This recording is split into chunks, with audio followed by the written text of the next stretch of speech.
यदि आप customer complaint नामक बीमारी से हैं परेशान तो क्वालिटी सर्कल की वैक्सीन पर लगाएं ध्यान।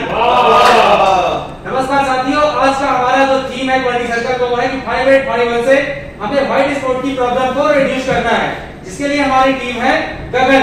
ये प्रोजेक्ट हमने स्टार्ट किया था जून 20 में। ये हमारे पार्ट की इन्फॉर्मेशन है। इसके लिए हमारे पार्ट जो हमारी क्वालिटी सर्कल की कैटेगरी है वो है क्वालिटी में इंप्रूवमेंट करना। इसके लिए हमने रोड मैप बनाया है कि कब कब हमको कौन कौन सी एक्टिविटी अपनी कंप्लीट करनी है। ये पूरा क्वालिटी सर्कल हमने 7 स्टेप अप्रोच से कंप्लीट किया है, जिसमें हमारा पहला स्टेप है प्रॉब्लम का सिलेक्शन करना एंड सेफ्टी का फॉर्मेशन करना।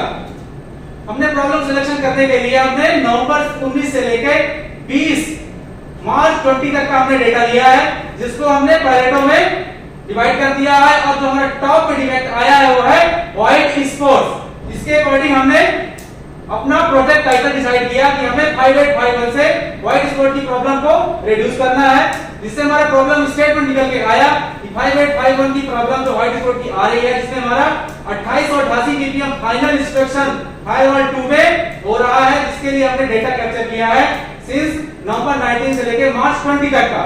जिसके बाद हमने अपना स्मार्ट गोल डिफाइन किया है कि आपको 2888 से लेकर 500 ppm तक रिड्यूस करना है फरवरी 21 तक। ये स्मार्ट गोल क्या होता है? स्मार्ट का मतलब होता है specific, measurable, achievable, relevant and time bounded.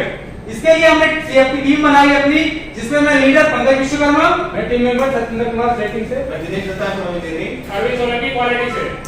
इसके बाद हम स्टेप 2 पे गए and as it is status देखा एंड गेप ऑब्जर्वेशन लिया। ये हमारा डिफेक्ट पार्ट का फोटोग्राफ है और हमने नवंबर 2019 से मार्च 2020 तक का डाटा कलेक्ट किया, जिसमें 2888 ppm आया। इसके बाद हम थर्ड स्टेप पे गए और कॉज एनालिसिस किया। हमने अपने सीएफटी के साथ ब्रेनस्टॉर्मिंग की, जिसमें कि 10 पोटेंशियल कॉज निकल के आए, जो कि हमने फिशबोन डायग्राम की सहायता से मेन मशीन मेथड में डिवाइड किए। जो हमारे 10 पोटेंशियल कॉज निकल के आए थे उनको हमने वैलिडेट किया। वैलिड करने के बाद उसमें 6 वैलिड कॉज निकल के आए, जिसको कि हमने अपनी मल्टी वोटिंग भी की, जिसमें कि हमने मल्टी वोटिंग करने के बाद जो वैलिड कॉज निकल के आए उन्हें फेज 1, फेज 2 और फेज 3 में डिवाइड किया। मल्टी वोटिंग तो हमने कर ली, क्या हम रूट कॉज तक पहुंचे क्या?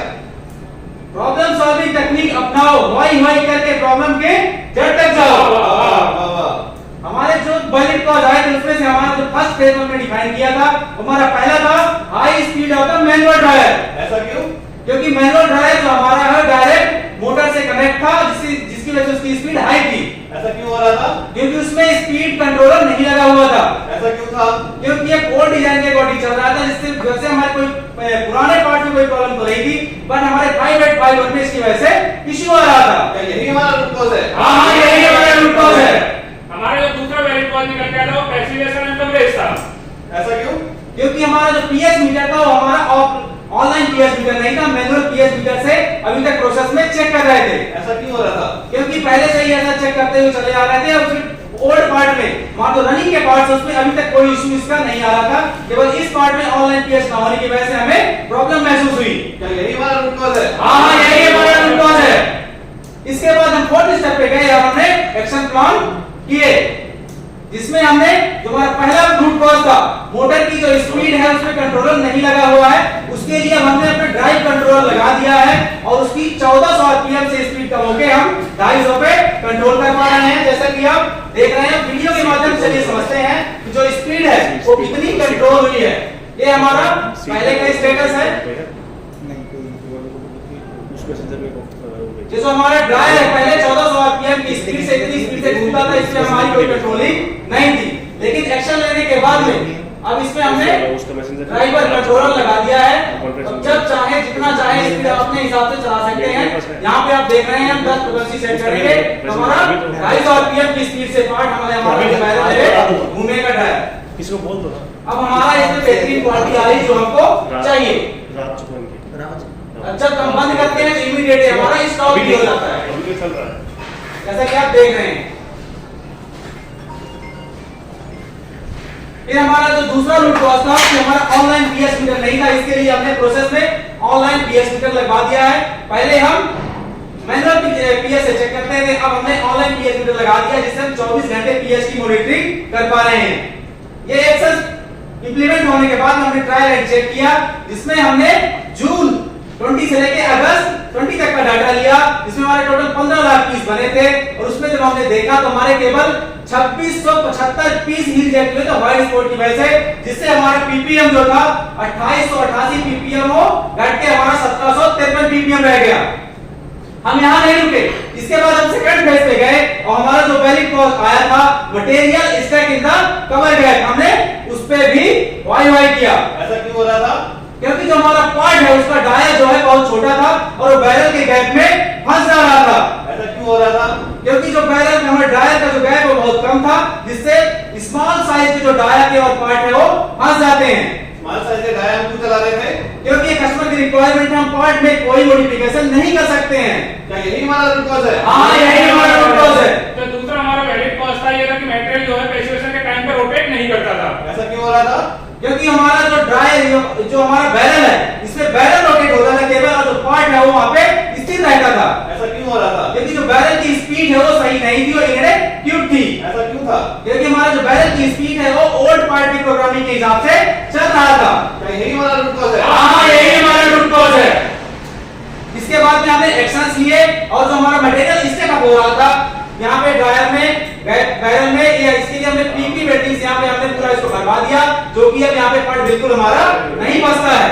जो हमारा बैरल था जो रोटेट नहीं होता, जिसकी स्पीड कम थी, चलिए वीडियो के माध्यम से देखते हैं कि स्पीड में हमारा क्या इंप्रूवमेंट हुआ है।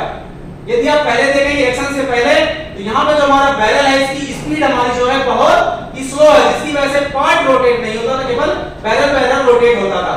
अब चलिए देखते हैं इंप्रूवमेंट के बाद हमने प्रोग्रामिंग चेंज करवा दी है। प्रोग्रामिंग चेंज करने के बाद में यहाँ पे आप देख पाएंगे कि जो बैरल की स्पीड है वो बहुत ही अच्छी हो गई है, जिससे बैरल के अंदर हमारा पार्ट भी रोटेट होता है और जर्किंग भी जितनी आपको चाहिए उतनी इसमें मिल रही है। अब यहाँ रोटेट होगा तो हमारा पार्ट भी इसके साथ में जर्क के साथ में रोटेट होता है।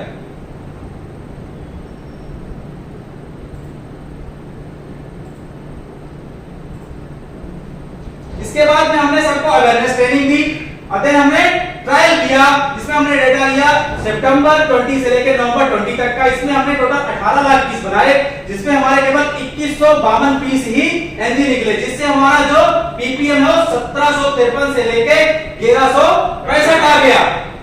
इसके बाद हम यहाँ भी नहीं रुके और हम अपने थर्ड स्टेज पे गए और वहां पे हमारा जो वैलिड कॉस्ट था spot generated during dry process due to conveyor. ऐसा क्या हो रहा था? क्योंकि हमारा जो पार्ट है वो कन्वेयर के कांटेक्ट में आके उससे हेड से पैसिवेशन रिमूव हो जा रहा था। ऐसा क्यों था? क्योंकि आप जैसे यहाँ पे फोटो पे देख पा रहे हैं कि पार्ट हम यहाँ से इंसर्ट करते थे, तो जो पार्ट है डायरेक्ट इसके कांटेक्ट में आने की वजह से इसका जो पैसिवेशन का लेयर है यहाँ से रिमूव हो जाता था। क्या यही हमारा रूट कॉज है? बिल्कुल हमारा यही रूट कॉज है। और जो हमारा दूसरा वैलिड कॉज निकल के आया था, जो पैसिवेशन का जो करंट था वो यूनिफॉर्म नहीं था। ऐसा क्यों हो रहा था? क्योंकि हमारा जो केमिकल है वो सही नहीं था। ऐसा क्यों था? क्योंकि यदि प्लांट हमारा यदि मान लीजिए कि मैनुअल कंडीशन में है, नॉर्मल वर्किंग में नहीं है, तो हमारा जो केमिकल है वो नीचे सेटल डाउन हो जा रहा था। ऐसा क्यों हो रहा था? क्योंकि जो केमिकल की एफिशिएंसी है वो लो थी, सही नहीं थी। क्या यही हमारा रूट कॉज है? हाँ, यही हमारा रूट कॉज है। इससे हमने जो एक्शन लिया, तो पहला रूट कॉज हमारा निकल के आया था कि हमारे ऑनलाइन टॉपवर्ड पैसिवेशन नहीं है, तो हम ऑनलाइन टॉपवर्ड पैसिवेशन कर रहे हैं और ड्राई प्रोसेस में हमारी ऑनलाइन हो रही है। जो हमारा दूसरा रूट कॉज था कि केमिकल एफिशिएंसी लो है, तो हमारा जो पहले केमिकल होता था 3039, उसको हमने चेंज करके कैंपस BZ471 हम यूज कर रहे हैं, जिसके लिए हमने ट्रायल किया है और ट्रायल में दिसंबर 20 से लेकर फरवरी 21 का डेटा मॉनिटर किया है, जिसमें हमने 16 लाख पार्ट बनाए, जिसमें केवल 237 पीस का रिजेक्शन हुआ है, जिसमें जब पीपीएम अपना मॉनिटर किया ड्रेस्टिकली चेंज मिला हमको और हमारा 1165 से लेकर सीधे 440 पीपीएम आ गया, जो कि हमारा विनिंग टारगेट है। इसके साथ ही हमने सप्लायर के साथ मिनट साथ मीटिंग भी बनाई थी और प्रोसेस वैलिडेशन रिपोर्ट में प्रोसेस वैलिडेट किया और केमिकल चेंज करने के बाद हमने एसएसटी रिपोर्ट भी थर्ड पार्टी एसएसटी कराई, जो कि हमारा विद इन स्पेक हमें मिला। थर्ड फेज एक्शन कंप्लीट करने के बाद में हमने सबको अवेयरनेस ट्रेनिंग दी, जो हमने एक्शंस लिए थे। इसके बाद हम स्टैंडर्डाइजेशन में गए 6 स्टेप में, और जितने भी एक्शन हमने लिए थे उनको स्टैंडर्डाइज कर दिया, कंट्रोल प्लान अपना रिव्यू कर दिया और रिवाइज कर दिया, एफएमई हमने रिव्यू कर लिया, रिवाइज कर लिया। जो हमारी चेक शीट है, चेक शीट में हमने पॉइंट कवर कर दिया, बैरियर कवर जो तीनों हमें लगाने तो हमने टैक्सी में पॉइंट डाल दिया, स्टैंडर्डाइज हो गया। और प्रोसेस जो हमारा चेंज हुआ था, यहाँ पे हमने पोस्ट कोड पे टॉप कोड लगाया, यहाँ पे ऑनलाइन टाइप पे सेक्शन लगाया, फिर प्रोसेस को अपना चेंज कर लिया है। इसके बाद 7th स्टेप पे गया, कंक्लूजन देखते हैं कि हमने जो क्वालिटी सर्कल स्टार्ट किया था, रिपोर्ट क्वालिटी सर्कल हमारा 2888 पीपीएम था। फर्स्ट फेज में हम 1753 पीपीएम पे आए, सेकंड फेज में 1165 पीपीएम पे आए, थर्ड फेज पे हम 440 पीपीएम पे आ गए। अगर मैं ओरिजिनल डिप्लॉयमेंट की बात करता हूं तो यही से हमने कैरी किया मोटा के पार्ट्स में, जो कि हमने 5 पार्ट में ऑलरेडी हम इंप्लीमेंट कर चुके हैं और क्वालिटी इंप्रूवमेंट हो चुकी है। इसके बाद क्वालिटी सर्कल करने के बाद में हमें कुछ टेंजिबल बेनिफिट्स हुए, कुछ इंटेंजिबल बेनिफिट्स हुए। यदि मैं टेंजिबल बेनिफिट्स की बात करूं तो हमारा जो पीपीएम है वो 2888 से लेके 440 पीपीएम आ गया है। और हमारी पार्टी जो डिलीवरी है वो बढ़ी है।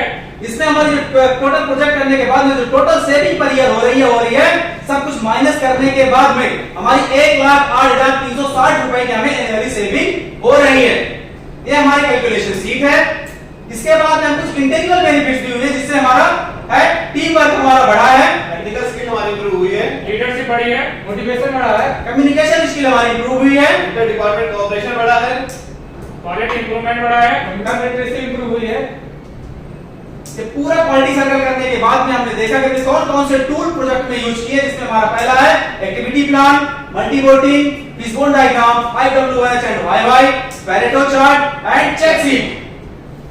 इसके बाद हमने जो रोड मैप बनाया था उसका हम एक्चुअल यदि एग्जीक्यूशन देखें तो इस टाइप से हमारा एग्जीक्यूशन हुआ है। जो भी हमने प्लान किया था हमने प्लान के अकॉर्डिंग अपना अचीव किया। साथ ही साथ हमने अपना नेक्स्ट प्रोजेक्ट भी डिफाइन कर दिया है कि अभी जो हमारा 440 पीपीएम आ रहा है उसको हमें रिड्यूस करके 100 पीपीएम पे लेके आना है।